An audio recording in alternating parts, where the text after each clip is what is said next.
Hello everyone, আমি পায়েল। আমার নতুন একটি ভিডিওতে সবাইকে এত এত ভালোবাসা। আশা করি আপনারা সবাই খুব ভালো আছেন, আর আমরাও কিন্তু বেশ ভালোই আছি।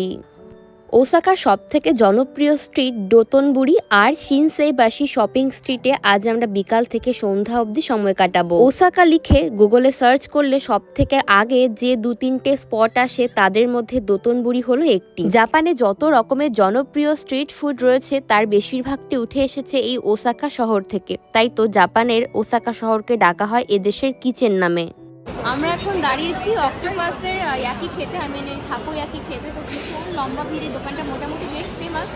তো লাইন দেখলে অবাক হয়ে যাবেন। আমি আপনাদেরকে পরে লাইন দেখাচ্ছি। তার আগে বলে দিই যে অক্টোপাসের বল আসলে থাকো ইয়াকি, সেটা হচ্ছে অক্টোপাস ভেতরে থাকে, আর স্প্রিং অনিয়ন সিলান্ট্রো এগুলো দিয়ে নানান রকমের একটা অ্যাপিটাইজার বা সেভরি আইটেম বলতে। বা ভাবুন একবার কত বড় লম্বা লাইন, দেখুন লাইনটা একবার জাস্ট দেখুন। আমরা সেই লাইন ঠেলে এখন এলাম, তাই তো সামনেই অক্টোপাসের থাকোয়াকি। ওহো, ওসাকার থাকোয়াকি ভীষণ বিখ্যাত।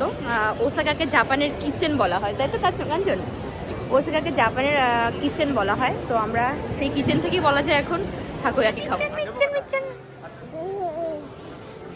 সাধারণ সব ট্যুরিস্ট স্পটের মতো এখানেও তার বিকল্প নয় যে সাধারণ খাবারের দাম 1-200 টাকা এমনিতেই বেশি। তবে স্বাদের দিক থেকে বিচার করতে গেলে জাপানের থাকোয়াকি ওসাকায় সব থেকে ভালো পাওয়া যায়, আমার আপাতত এটাই মনে হয়েছে। আসলে অক্টোপাসের বল বলছি কেন, তার কারণ খাবারটি দেখতে গোলাকৃতি, এর মধ্যে স্প্রিং অনিয়ন থাকে আর থাকে সিদ্ধ অক্টোপাসের ছোট্ট ছোট্ট টুকরো। সাধারণত একরকম বিশেষ ধরনের ময়দার গোলা দিয়ে এই খাবারটি তৈরি হয়। গরম গরম এর উপরে নানান রকমের সস দেয়া থাকে আর থাকে বনিত মাছের ফ্লেক্স। এইরকম এক বোট থাকোয়াকি দিয়েছে, সঙ্গে 4-5টা স্কিউয়ার দিয়েছে। তো এটার দাম পড়েছে 850 ইয়েন, ইন্ডিয়ান টাকায় প্রায় 500 টাকার কাছাকাছি। Bro Medini, O my goodness, এটা খেতে খবর আছে। খাবোটা কি করে এটাকে?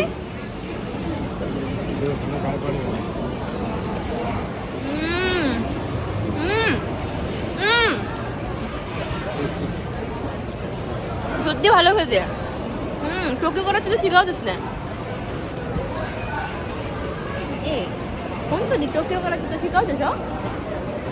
সত্যি ভালো খেতে, একটু অন্যরকমটা আলাদা না?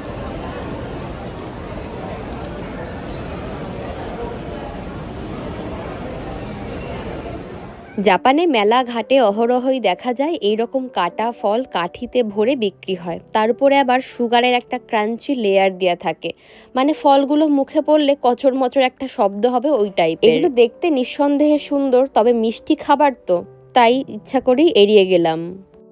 আমরা এখন যেখানে আছি এটা হচ্ছে শিনসাইবাশি ওসাকা স্ট্রিট শপিং এরিয়া। তো এটা বিশাল হিউজ এরিয়া, দেখতেই পাচ্ছেন। এত আনন্দ হচ্ছে, পুরো সেই পুজোর মার্কেট একটা ব্যাপার। সুভিনিয়ার শপের ছড়াছড়ি, জাপান, আই লাভ জাপান, তারপর বিভিন্ন ধরনের ইমোজি, এগুলো প্রচুর বিক্রি হচ্ছে। যেহেতু বিদেশিরা এই শহরে প্রচুর ঘুরতে আসে, তাই দেশে ফেরার সময় সঙ্গে করে নিয়ে যাবার জন্য এইসব দোকান মেলার মধ্যে হরহরিয়ে থাকে। যারা ওসাকা ঘুরতে যাওয়ার প্ল্যান করে গুগল কিংবা ইউটিউবে সার্চ করলে এই দোকানগুলো সবার আগে আসে। এই দোকানটির নাম কুকুরু। আগের যে দোকান থেকে আমরা অক্টোপাসের বল ট্রাই করলাম ওটা তো ছিল নর্মাল অক্টোপাসের বল, খেতে নিঃসন্দেহে সুস্বাদু। তবে এই বিশেষ দোকানটিতে পাওয়া যায় এক ধরনের বিশেষ অক্টোপাসের বল। জাম্বো সাইজের অক্টোপাসের লেজ ভরা কিছু অক্টোপাসের বল ওরা একটা ট্রের মধ্যে সার্ভ করে, যার মধ্যে সস আর টপিং নিজে থেকেই চুজ করা যায়। ওই দেখো তোমার মাথার উপরে কি, এই কামড় দেবে, নড়ছে। এটা কি দাদা দাদা, বিশাল বড় একটা অক্টোপাস আমাদের মাথার ওপর রয়েছে। এটা ভীষণ ফেমাস একটা দোকান, বলো কাঞ্চন। ইনস্টাগ্রাম এবং টিকটক এগুলো সব খুললে এইসব দোকানের ছবিগুলো আসে, এরকম অক্টোপাস।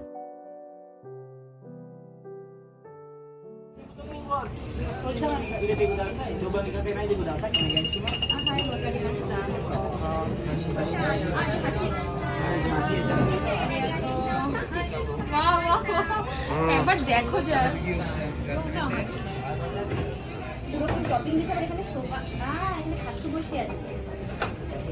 নিজের মতো আজই করা যাবে।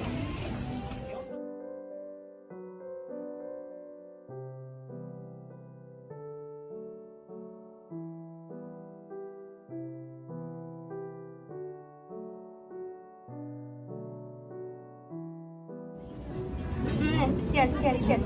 Taco cheers, taco cheers. Go, go, go.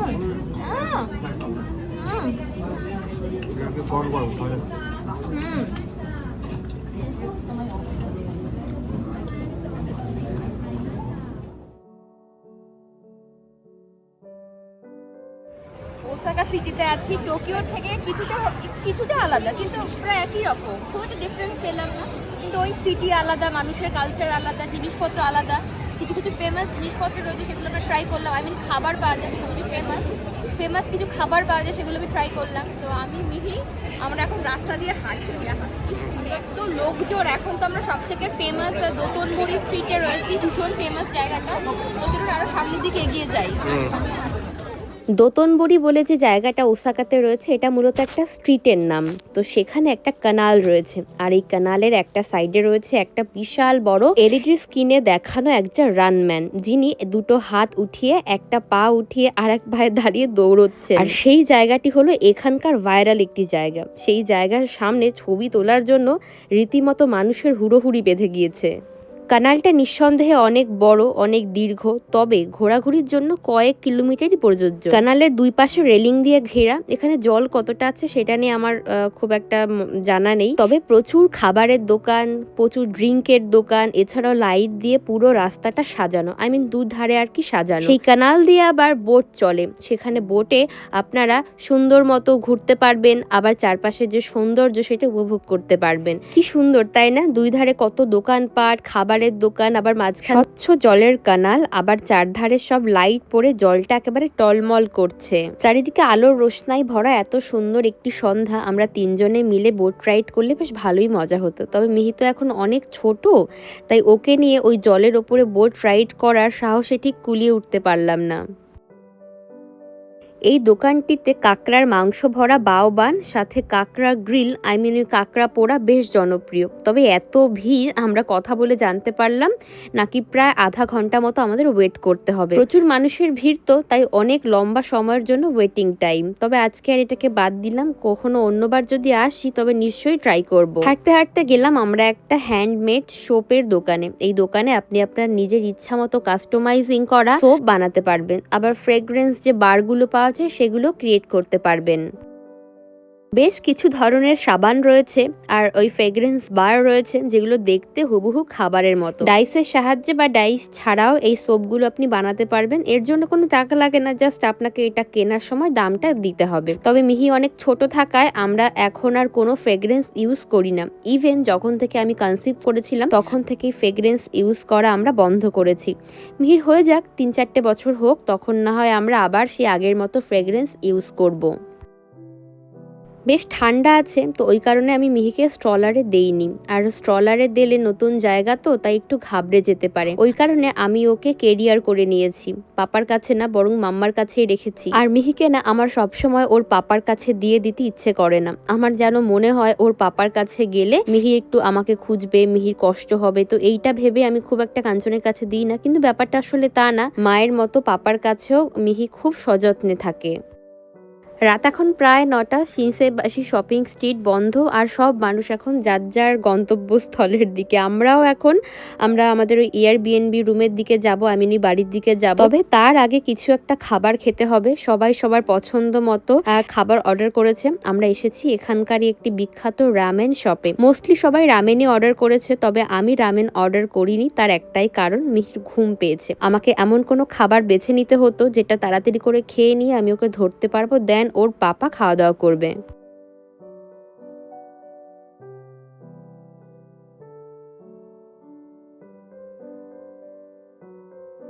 আমরা হাঁটতে হাঁটতে এত দূরে চলে এসেছি, যেখানে গাড়ি পার্ক করা রয়েছে তার থেকে অনেকটা দূরে আমরা আছি। হেঁটে ধরুন প্রায় 24-25 মিনিট দূরত্বে আমরা ভুল করে চলে এসেছিলাম। তো সেখান থেকে আমরা আবার ট্যাক্সি নিয়ে বাই রোড সেই পার্কিং এরিয়াতে যাব। সেখান থেকে কার করে আমরা আবার যাব আমাদের এয়ারবিএনবি বাড়িতে। তো সেখান থেকে কালকে সকালে রয়েছে আমাদের নারা ভিজিটিং। অনেক সকাল সকাল কালকে বের হব। তো যারা জাপানের অনেক ভাইরাল ভিডিও দেখেছেন তারা জানবেন জাপানে একটি বিশেষ পার্ক রয়েছে যেখানে হরিণরা অগোচরে মনের ভয় ছাড়াই ঘুরে বেড়ায়। সেখানে মানুষজন যায়, তাদের ফিড করায়, কুকি বিস্কিট অনেক কিছু খাওয়ায়। আবার সেই হরিণদের একটা বিশেষ বৈশিষ্ট্য হলো তারা মানুষকে গ্রিটিং করতে জানে। জাপানিদের মতোই মাথা নিচু করে ঝুঁকে অভ্যর্থনা জানাতে পারে। আগামীকালকে আমরা সেই ডিয়ার পার্কেই যাব যেটা নারাতে রয়েছে। যাই হোক, আজকের দিনটা আমাদের দুর্দান্ত কাটলো। সকালবেলায় ওসাকা ক্যাসেল দেখে আরো বেশ কয়েকটা স্পট ভিজিট করে আমরা গোটা বিকাল সন্ধ্যা এই দোতনবুড়ি স্ট্রিটে আমরা সময় কাটিয়েছি। আর এখন রাত্রেবেলায় বাড়ি ফিরছি ওসাকা শহরের রাস্তার দুই ধারে ইলুমিনেশন দেখতে দেখতে। তো চলুন আজকের ভিডিওটা আমরা এখানেই শেষ করছি। দেখা হচ্ছে পরবর্তী ভিডিওতে সবার সাথে। ততক্ষণ সবাই খুব ভালো থাকবেন, সুস্থ থাকবেন। Tata, bye bye.